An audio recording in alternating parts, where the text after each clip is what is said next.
Store இருந்தாலும் GST தான், எனக்கும் ஜிஎஸ்டி தான். நானும் டேக்ஸ் பே பண்ணுறேன், அவங்களும் டேக்ஸ் பே பண்ணுறாங்க. அவங்களும் கடைக்கு வாடகை எடுக்கிறாங்க, நானும் இங்கே ஈபி கட்டுறேன். அவங்களும் என்னென்னா மாதத்தில் 4 நாள் பண்ணுறேன், அவங்க மாதம் ஃபுல்லாக பண்ணுறாங்க, அவ்வளோதான்.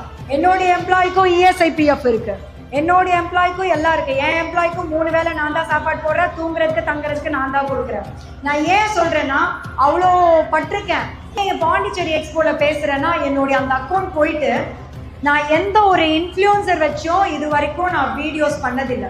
என் மக்களுக்கு தெரியும் நான் வரேன்னா என்னை வெயிட் பண்ணி பாப்பா. ஏதோ ஒரு ஓவர் கான்ஃபிடென்ட் வச்சுக்கோங்க, அது திமுறோ இல்லை என் மேலே கான்ஃபிடென்ட்டோ. அனௌன்ஸ் பண்ண மாதிரி சத்தியமாக ஃபர்ஸ்ட் டே நான் சொன்ன மாதிரி இப்போ என்ன டைம்ப்பா 8:30 மணி 9 மணி ஆயிடுச்சு.